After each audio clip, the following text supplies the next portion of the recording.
The Dusty Cup begins, the champ is under attack, and Adam Cole has a lot of respect, in this week's review of NXT.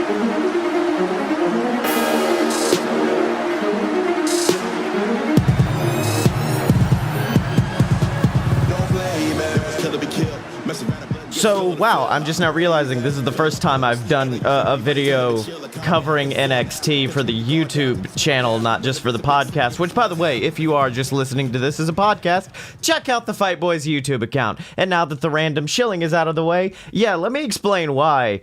NXT is hard to talk about because I'm a storyline guy, and I will argue NXT may be the worst weekly wrestling show when it comes to storylines. That's not to say it's a bad show. It is a fantastic show. It's just very in-ring based, and that's good.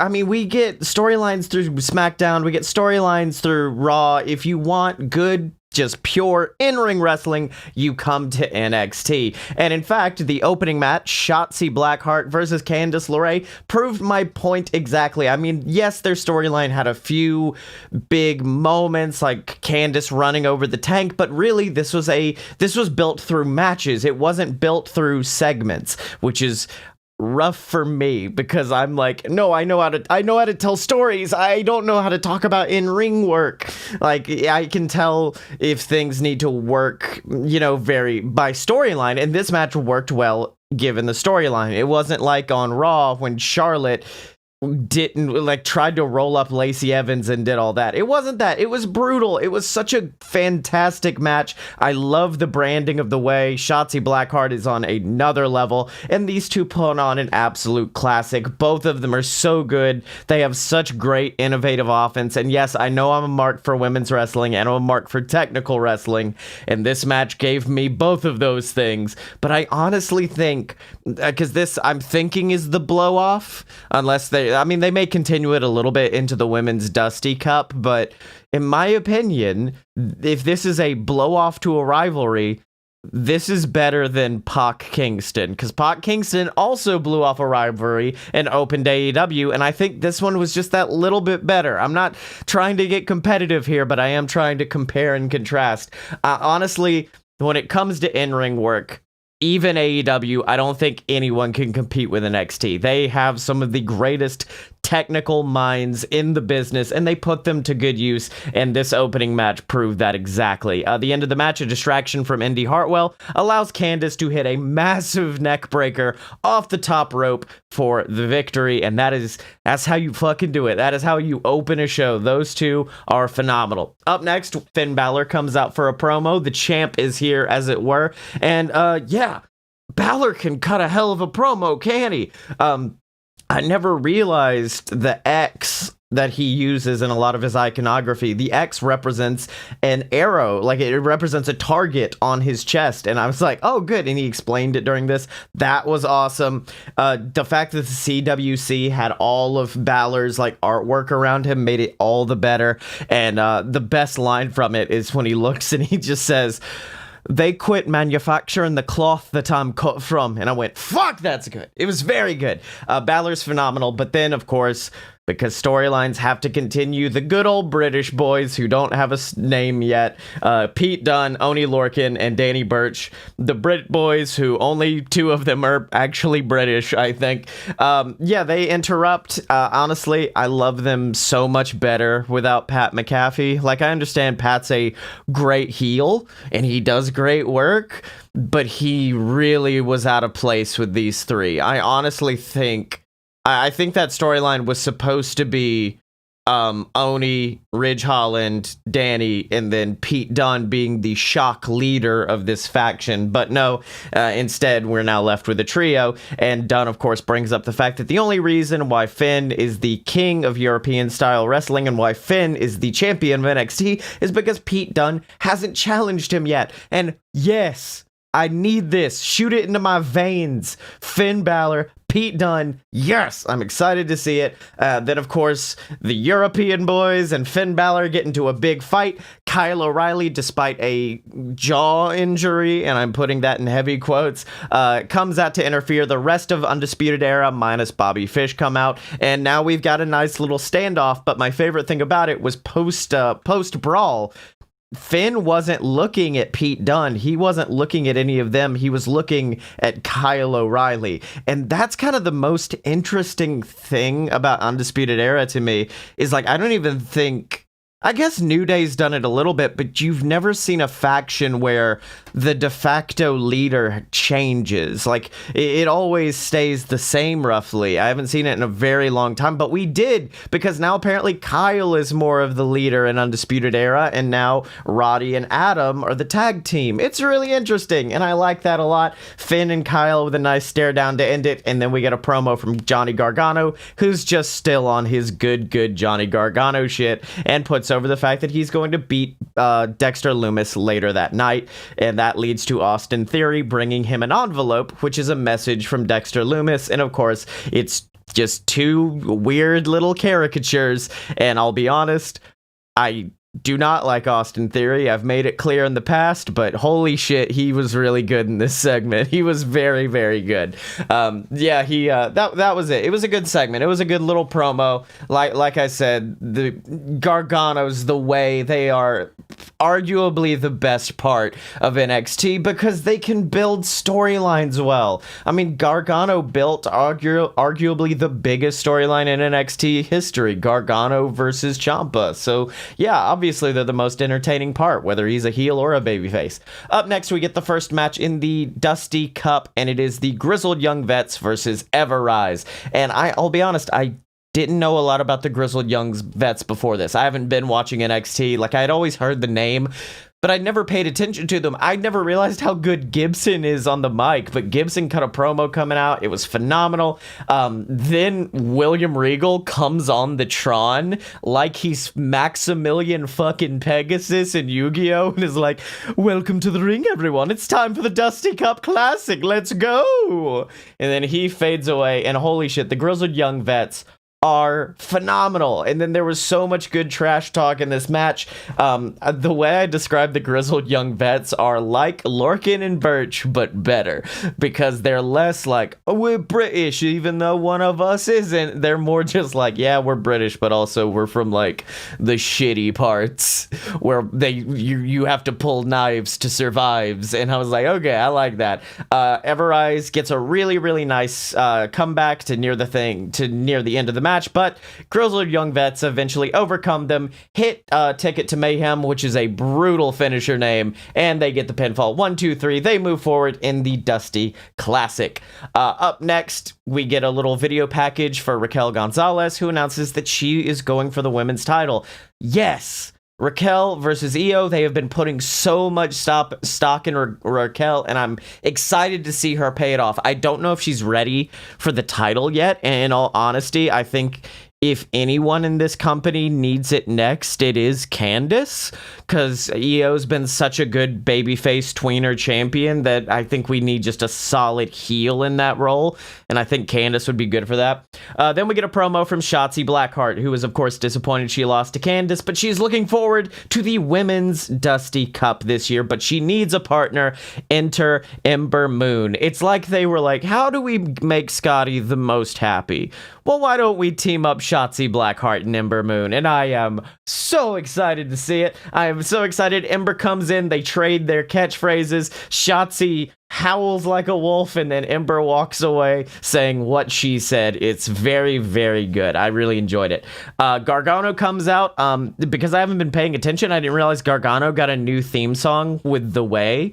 Oh, it's good. I really, really like it. And it is Gargano versus Dexter Loomis, who I'm very proud of. Who, if you listened to any of my older NXT reviews, you know Dexter Loomis is a guy that's always disappointed me because his character isn't that clear. He's a weird caricature artist, but also maybe a serial killer, but also like there's so much going on with him. And yet, with all of that influence, when he gets into the ring, he kind of just wrestled like a basic creator wrestler, and I've never been into that. Like, that's not my vibe. That's not what I like. And so, yeah, like, my example was always Bray Wyatt. Bray Wyatt wrestles like the character would. Dexter Loomis is the character, then gets in the ring and starts wrestling normal matches. But luckily, he fixed it. In this match, I think Wade Barrett described it perfectly. He's like the Terminator. So he just stares you down, walks forward, does what he can, and then takes them out. But also, like, there's still some stuff like him kipping up and doing all these high-flying moves. I know it's impressive to see a big man do it, but it's just doesn't sit well at me. But he is getting better at embodying the character in the ring, which I do really, really like. Loomis gets a decent comeback, but then Johnny hits a crucifix pin. 1, 2, kick out. No matter what happens, Johnny can't put Loomis down and eventually gets locked in silence, which is Loomis's chokehold. And I actually do like that name because I can just imagine him like, silence, as he chokes them out. But Austin Theory distracts him. Theory gets locked in silence, allowing Johnny to roll up Loomis for the victory. Post-match, Loomis attacks Theory once again, choking him out, and then Kushida comes out because I believe it's Kushida and Leon Ruff, I think, teaming up against the Way next week, and I'm very excited to see that. But the thing I'm more excited to see is what happened next, because Kushida grabbed the North American title, looked at it, and then just handed it off to Johnny, and I was like, that is a match of the year contender in the making. Kushida versus Johnny Gargano will be phenomenal. Write that down right now. I'm announcing it. That is going to be a phenomenal match when it happens. Then we get an interview with the Brit Boys, who basically say Undisputed Era need to keep their noses out of their business and that they want to take out Kyle O'Reilly because he's standing between Dunne and a title shot. And that's the second time this week that they've been like a normal person is standing between you and a title shot. Like, they did the same thing with Randy Orton. They were like, the Fiend's between you and the title. And now it's like, Kyle O'Reilly's between you and a title shot. I'm like, is he though? Because Kyle just lost his title opportunity, so that would mean hypothetically Kyle's in the back of the line. If there's people ahead of you, it ain't Kyle. But yeah, that's what they said in the segment. And then we get the segment of the night, and it is the Fight Pit promo between Thatcher and Champa, and that is another match. It's happening next week. I'm so excited for, and these two guys are so good. You could feel the passion coming out. Like, this felt like a pre-match interview for a UFC fight. Like, this didn't feel like, oh, I'm gonna beat you up. Well, no, I'm gonna beat you. I don't like your face. No, it was just so impassioned, and like there was clever stuff about it too. Like, my favorite was the fact that in the beginning, obviously Thatcher wasn't able to wrestle at the Fight Pit at New Year's Evil because of an undisclosed injury. Champa looks at him, he goes, what is that injury? Tell me what it is. And Thatcher looks at him and he goes, it won't affect the fight. Don't worry about it. And that's smart. That's so smart. I love Timothy Thatcher because of how smart he is as a character, because he's full on like, if I tell you how I got injured, you're going to target that in my match. I'm not telling you that. Champa then goes on to say that Thatcher is a great wrestler, but as a teacher, he's a piece of garbage. And I forgot about this, but this was a moment that did make me unintentionally laugh, which was Thatcher was talking about like what they were seeing, and he's like, right now, this is what you see when a lion stares down a zebra. And Champa just screams, do I look like a freaking zebra to you? And oh, it popped me. It was very, very good. Like, I got literal chills off this segment because, I mean, they wouldn't stop locking eye contact. They were telling each other, like, I will destroy you. It was good. Up next, we get a promo from the Undisputed Era promoting the rivalry with the Brit Boys, which is my temporary name for them, and also the fact that in the main event, in the Dusty Cup, they're going to be fighting against Breezango. And this is also another moment of the night, exclusively for fans of The Party on Up, Up, Down, Down. But the fact that Adam Cole said, Tyler Breeze knows I got a lot of respect for him. So go listen to them play Uno to understand that joke. I'm now realizing just how disappointing this next match was, by the way, because I genuinely forgot to do it in the opening stinger. But it's MSK versus Jake Atlas and Isaiah Swerve Scott. And Man, you'd think I would have been more excited for the Rascals debuting, huh? You think I would have been like, oh, we gotta open the show talking about the Rascals, but man, they are very generic in WWE now. Like it's Wesley and can't even remember what they named the other one. Like, I can't remember it. Like, that's how generic it is. Now, they did do fun flippy shit, which is to be expected when the Rascals get in the ring. I do feel like everything in this match did them a disservice, though. The fact that commentary didn't put it over as like, oh my god, they're here in the WWE. Instead, they were like, just imagine these kids coming in, getting to meet Triple H, getting to wrestle in WWE. Isn't it cool what we're doing for them? And I'm like, no. It's your privilege to have the Rascals here. Like, eventually they tried to put over like, oh, they were the two hottest free agents. Then treat them like that. Don't treat them like two kids you did a favor to by bringing them in. On the way to commercial, one of the commentators, I think it was Vic, said, these Rascals are high flying. And I looked at my TV and I said, fuck you. I was like, no, that's ridiculous. I will say MSK are very fluid. They're really good. I was disappointed when I realized that, oh, Isaiah Swerve Scott was once one of the best parts of NXT, and now he's just kind of here, I guess. That's cool. Swerve and Atlas actually get off a couple of good double team maneuvers, but eventually MSK get the victory. And like I said, this was rough. This was a rough debut, I think, for MSK, but who knows? Maybe they'll go further. I mean, in my opinion, how I would have brought them in, MSK versus Undisputed Era, main event, MSK beats Undisputed Era. The team that is dominated every Dusty Cup Classic, eliminated in the first round by MSK. That would be great. But, you know, they've got their plans. It's okay. So now we get a rundown of the ladies in the women's Dusty Cup, and the most exciting news for this is Mercedes Martinez is returning and teaming with Toni Storm. I'm very excited to see Mercedes back after the whole Retribution debacle, but she's back, and I'm super excited to see what she does. Then we get a promo between Xia Li and Boa, and Bud, I was back when I was reviewing NXT before my break, I was confused what the fuck they were doing. Then every week, I would read what was happening and be even more confused. And now they're back, and I get it, but it's weird. You know what I mean? It's just weird. Then there's a promo from Scarlett and Karrion Kross basically saying, hey, Finn Balor, tick-tock, your time is up. Yes! I'm disappointed that they're not as much of a dominant force as they used to be. Like, they had that good match with, I think they had it with Damian Priest, who actually I haven't seen him a lot either. But yeah, I wish there's more of them, but also maybe less. I don't know. Then we get Xia Li versus, it doesn't fucking matter. Literally, it didn't matter. You know why? Because commentary didn't even bring it up. Commentary said nothing about this poor woman who looked like a creator wrestler standing in the ring waiting to get beat up. Xia's entrance now kicks ass with this mystical old woman at the foot of the ramp staring at her.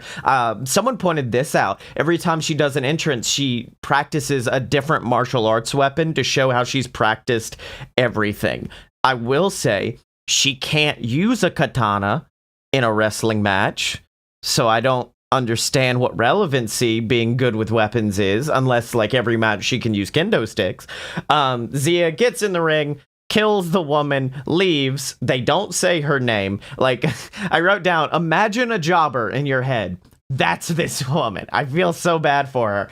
Xia's spooky friend then looks at her and tells her, no, do more punches. And then she does. Then she starts walking back, and then the spooky lady is like, even more punches. And then Xia, where did this story come from? NXT is either on one end of the spectrum, just two people want to fight, that's the story, which is fine. Or they go in the exact other buck wild direction, which is Cameron Grimes is getting eaten by zombies. Like, there's no in between for NXT. It's insane. Then we get a promo from Casey Catanzaro and Caden Carter, basically saying, hey, we're gonna win the Dusty Cup. They're probably not, but I mean, they're a fun duo. It's a good promo, but no.